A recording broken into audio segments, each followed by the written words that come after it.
ಏನಕ್ಕೆ ಅಂತಂದರೆ ಮುಂದಿನ ದಿನಮಾನಗಳಲ್ಲಿ ಸಮಾಜಕ್ಕೆ ದೊಡ್ಡ ಎಡದ ತೊಡರುಗಳು ಬರುವಂಥ ಕಾಲಮಾನ ಬರ್ತಾ ಇದೆ.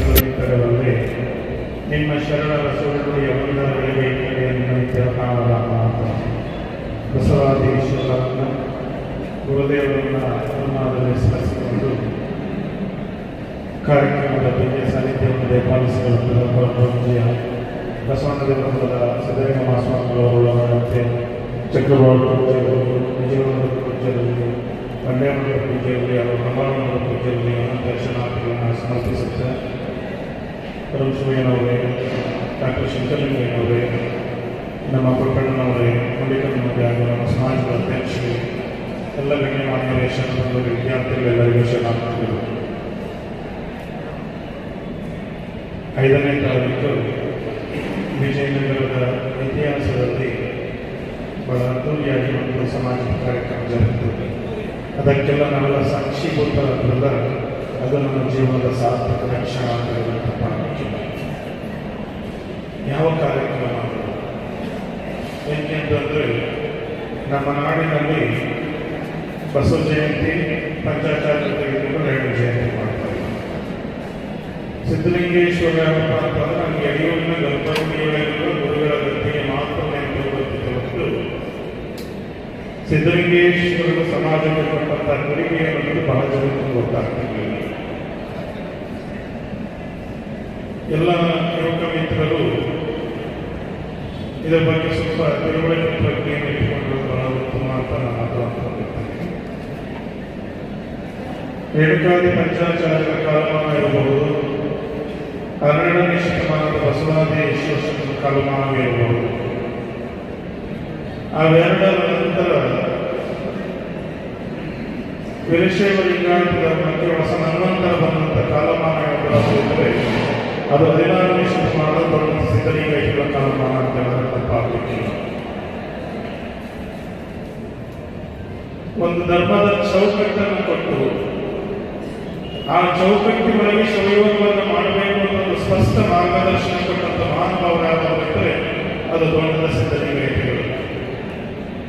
ಇವತ್ತೇನು ಒಳ ಮೈಸೂರು ಪ್ರಾಂತ್ಯದಲ್ಲಿ ಇಷ್ಟು ಜನ ವೀರಶೈವ ಲಿಂಗಾಯತ ಸಮಾಜ ಇದೆಯಲ್ಲ, ಅದರ ಕಾರಣಿ ಪುರುಷರಾದ ಅಂತ ಹೇಳಿದ್ರೆ ದೊಡ್ಡ ಸಿದ್ಧಲಿಂಗೈಕ್ಯರು ಅಂತ ಹೇಳೋದು ತಪ್ಪಾಗಲಿಕ್ಕಿಲ್ಲ.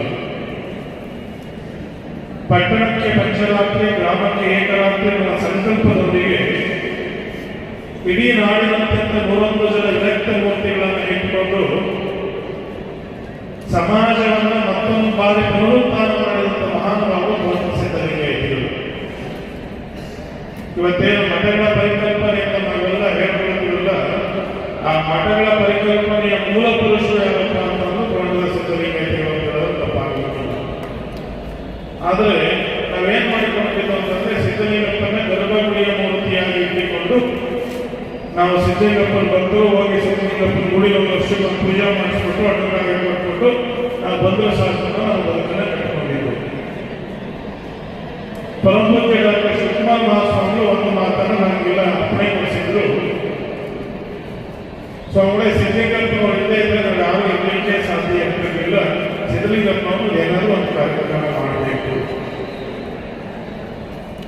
ಆ ಸಂಕಲ್ಪದ ಪ್ರತಿರೂಪ ಹೇಳಕ್ಕೆ ಶುರುವಾಗಪ್ಪ ಅಂತಂದ್ರೆ ಮೊದಲ ಕೋಯಿಲೆ ಟೌನಲ್ಲಿ ಶುರು ಮಾಡೋದು, ಮೊದಲ ಸಿದ್ಧಲಿಂಗೇಶ್ವರ ಜಯಂತಿ, ಆನಂತರ 2ನೇದು ಕಗ್ಗೆರೆಯಲ್ಲಾಯಿತು, 3ನೇ ಕಾರ್ಯಕ್ರಮ ಮಾಗಡಿಯಲ್ಲಾಯಿತು, 4ನೇ ಕಾರ್ಯಕ್ರಮ ರಾಮನಗರದಲ್ಲಾಯಿತು, 5ನೇ ಕಾರ್ಯಕ್ರಮ ದೊಡ್ಡಬಳ್ಳಾಪುರದಲ್ಲಾಯಿತು, 6ನೇ ಕಾರ್ಯಕ್ರಮ ಬೆಂಗಳೂರಿನ ಮಹಾನಗರದ ಸುಜ್ಞಾನ ಮಂಟಪದಲ್ಲಾಯಿತು.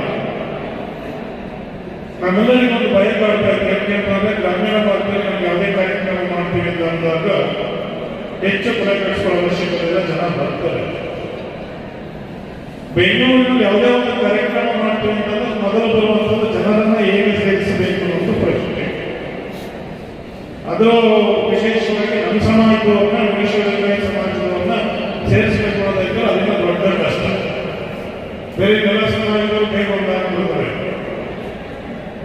ಆದರೆ ನಮ್ಮ ಸಮಾಜದವ್ರು ಒಂದು ಮಾಡಬೇಕು ಅಂತಂದಾಗ ನಾನು ಯಾಕೆ ಬರಬೇಕು? ನಾನು ಸಿದ್ಧಲಿಂಗ ಸ್ವಾಮಿ ಶಿಷ್ಯ ಅಲ್ಲ, ನಾನು ಪೀಠ ಸ್ವಾಮಿ ಶಿಷ್ಯ, ನಾನು ಸಿರಿಗೆರೆ ಸ್ವಾಮಿ